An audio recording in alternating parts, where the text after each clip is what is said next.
Salut, ravi de vous retrouver. On est en direct du CIRA où on va vous emmener passer quelques jours.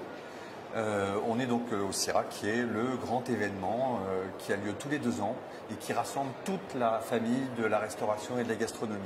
C'est ici que ça se passe entre aujourd'hui et mercredi.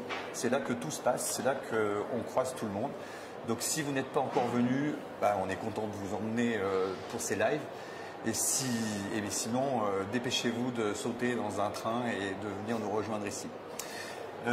Aujourd'hui, donc, pour cette première émission, je suis ravi de recevoir Marie-Odile Fondeur, qui va nous parler donc de cette nouvelle édition. Marie-Odile. Eh bien, bonjour à tous et merci de m'accueillir sur ce nouveau format d'émission.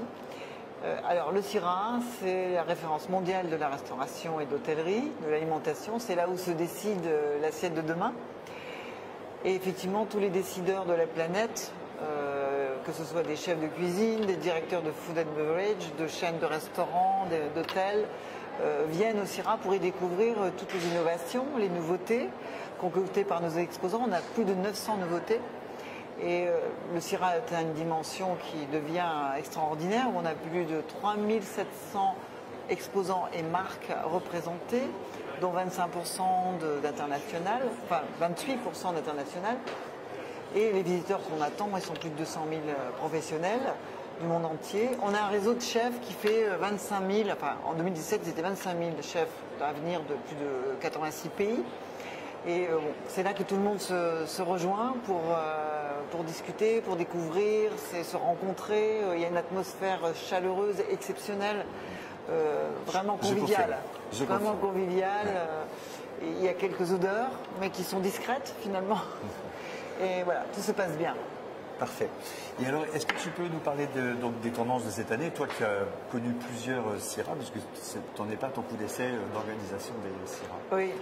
Alors, les tendances de cette année, c'est le côté green. Donc, la tendance green, on a organisé un CIRA Green en juin 2018 sur justement cette tendance de fond qui est le green. Alors, qu'est-ce qu'on entend par là?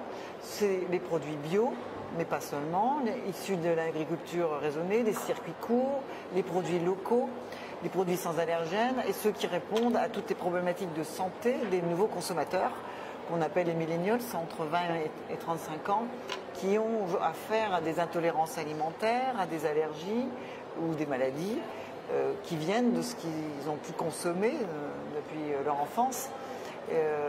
Et donc on a cette problématique à répondre. Donc on a organisé le CIRA Green justement pour sensibiliser à la fois les fournisseurs du food service et les professionnels du food service pour leur expliquer quel est le chemin de demain. Parce que de toute façon, demain, si on ne répond pas à ces tendances de fond avec des solutions innovantes, les consommateurs iront voir que ceux qui y répondent.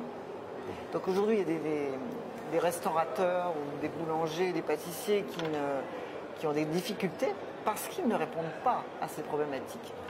Donc le green, c'est une tendance. Bon, il y en a d'autres. Il y a aussi ce qu'on appelle le flexitarisme, le locavorisme. Alors, le flexitarien, lui, ce qu'il veut, c'est manger moins de viande et de la très bonne viande. Et il oscille entre le végétalisme, on va dire, le vegan et l'omnivore. Il mange de tout. Ensuite, on a le locavorisme. Ils veulent évidemment manger du local, c'est-à-dire... alors, le local, ça veut dire quoi en France? Est-ce que c'est tout ce qu'on trouve autour d'un périmètre de 50 km? Comme les Américains, eux, ça va être 500 km. Mais malgré tout, bon, Bocuse disait toujours la vallée du Rhône, c'est le grenier de la France, donc ça peut aller loin quand même. Mais le produit locaux, ça veut dire ce que ça veut dire. C'est des produits qui rassurent le consommateur. Alors après, on a la praticité. La praticité, c'est faciliter le parcours du client qui va au restaurant, c'est-à-dire qu'il puisse commander avec son téléphone, ou sur Internet, se faire livrer chez lui, etc. C'est une grande tendance. C'est une grande tendance, voilà. Et puis le digital, donc c'est ce qu'on appelle le digital, c'est faciliter avec les applications. On a aussi le click and collect qui rassemble tous les invendus dans les boulangeries par exemple, et puis on refait des choses avec, on réutilise les restes. Dans les tendances green, il y a aussi l'anti-gaspillage et le traitement des biodéchets. C'est très important. Voilà. même s'il y a des enjeux de santé publique, mais il y a aussi des enjeux d'être équitable aussi. Voilà, d'être équitable. On appelle ce qu'on appelle la RSE, la responsabilité sociétale et environnementale. C'est-à-dire qu'il faut aussi répondre aux problématiques des employés dans les restaurants. Il y a beaucoup de turnover, mais parce que ces employés, ils ont envie qu'on leur donne des perspectives, des objectifs, qu'on les briefe tous les jours sur ce que va devenir l'entreprise et qu'on soit aussi souple, ce qui n'est pas facile. Hein. Mais travailler dans la restauration, c'est souvent 2 services, donc il y a des coupures l'après-midi, c'est pas toujours compatible avec une vie de famille. Malgré ça, si on veut du personnel, il faut aussi aller dans leur sens, il faut avoir les moyens d'y aller, mais il faut y répondre en tout cas. Au cours de ce CIRA, nous on aura l'occasion ici sur ce plateau d'aborder cette question-là. Des ressources humaines. Des ressources humaines, de la difficulté du recrutement et surtout du management qui est souvent malheureusement à l'origine des problèmes de recrutement. Et on sait aussi qu'il y a parfois des choses à revoir parce que moi qui rencontre des chefs toute l'année, je sais que certains me disent qu'ils n'ont pas de problème, qu'ils ont des piles de CV sur leur bureau et qu'ils n'ont pas besoin d'en avoir plus. Et qu'ils n'ont personne qui part. Ah bon? Ils n'ont pas de turnover. Et ceux qui n'ont pas de turnover, peut-être qu'on va leur demander 2 ou 3 trucs. D'accord. Voilà. Mais ça fait partie aussi effectivement de cette notion de green. Ah oui, ça fait partie de ça. On l'a appelé green pour essayer d'avoir un vocable qui soit le plus large possible et le plus évocateur.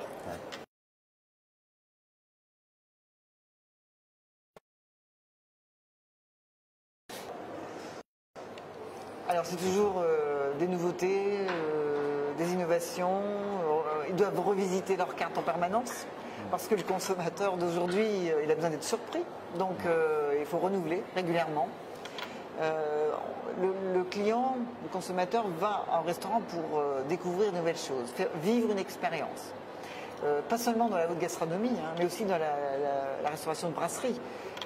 Il veut du bon, il veut du fait maison, il veut connaître l'histoire du produit, la traçabilité. D'où vient-il? Quelle est son histoire? On parle aussi de saison, de produits de saison, c'est très important. On ne peut pas manger des framboises et des fraises au mois de janvier en France. Bon, c'est comme ça, c'est une donnée.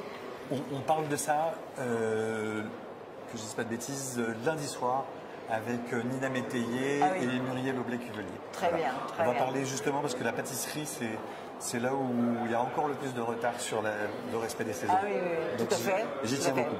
Et puis donc nous, pour la Coupe du Monde de la pâtisserie des 30 ans, je précise, de la Coupe du Monde, on a mis le dessert vegan, ce qui est un challenge extraordinaire pour des pâtissiers, parce que les pâtissiers, ils aimaient bien la crème fraîche, les œufs, le beurre.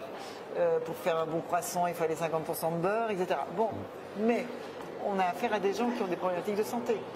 Et ils doivent continuer à se faire plaisir. Parce que la vie, c'est le plaisir. Pour avoir un bon moral, il faut manger. D'ailleurs, en crise alimentaire, les gens continuent à manger. C'est ce qui leur redonne le moral. Et donc, voilà, c'est un challenge qui est extraordinaire. Parce que, par exemple, j'ai appris qu'on pouvait faire de la meringue avec du jus de pois chiche. Voilà, on peut remplacer le blanc d'œuf par le jus de pois chiche. Il y a plein de mouches au chocolat avec du jus de pois chiche aussi. Voilà. Donc les nouveaux challenges, c'est de trouver des nouveaux ingrédients pour avoir le même goût et le même plaisir à déguster une pâtisserie. On sait aussi qu'il y a quelques pâtissiers qui sont un peu en pointe sur ces questions, qui cherchent des substituts au sucre aussi. Au sucre. On le trouve dans les fruits, par exemple. Alors il y a un très bel exemple.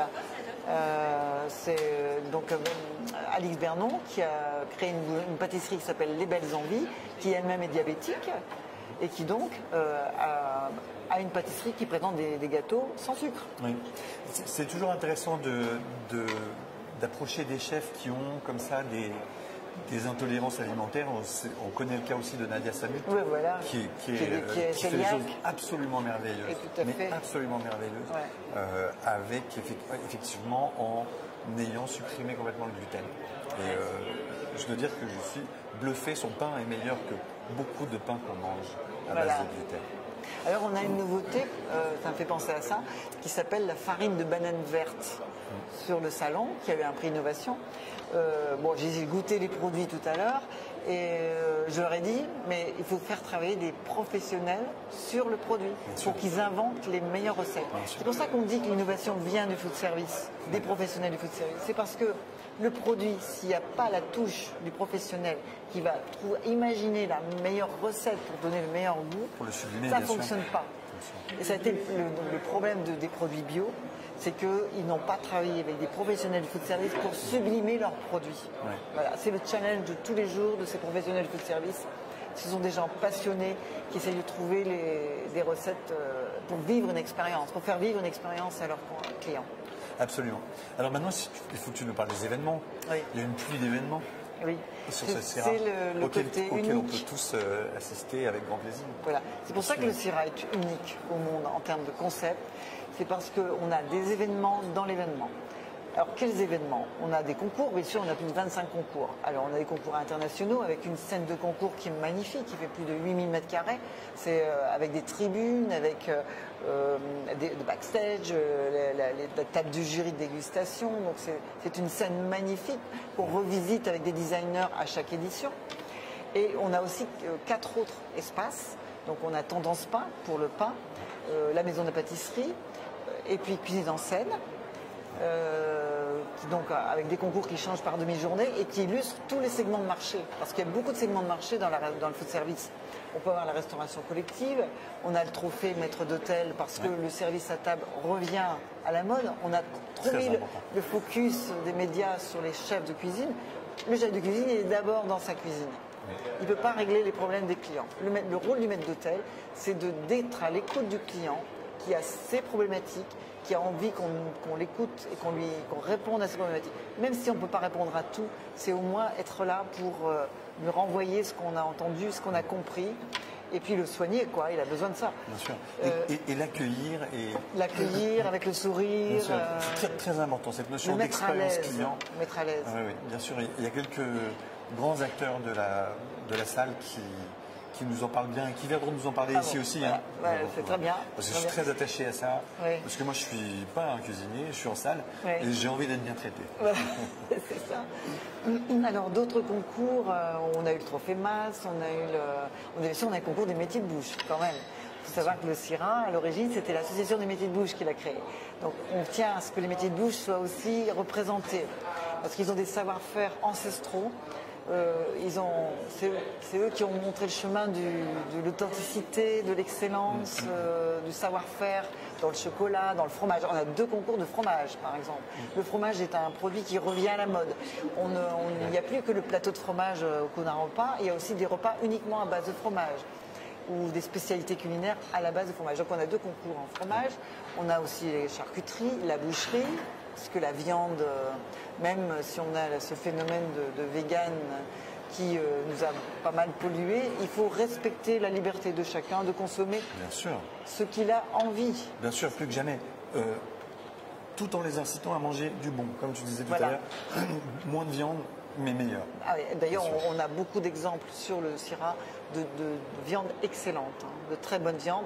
On a aussi la maturation de la viande, on a du froid, le problème de vitrine de froid pour conserver la viande. On a des très belles vitrines.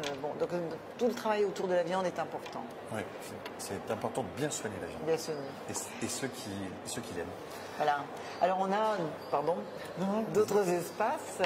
On a le 6e sens, qui est un espace où on a 3 concepts de restaurants inédits. Qui était inventé par les étudiants de l'Institut Paul Bocuse, accompagné par Franck Boguenet, qui est un architecte décorateur.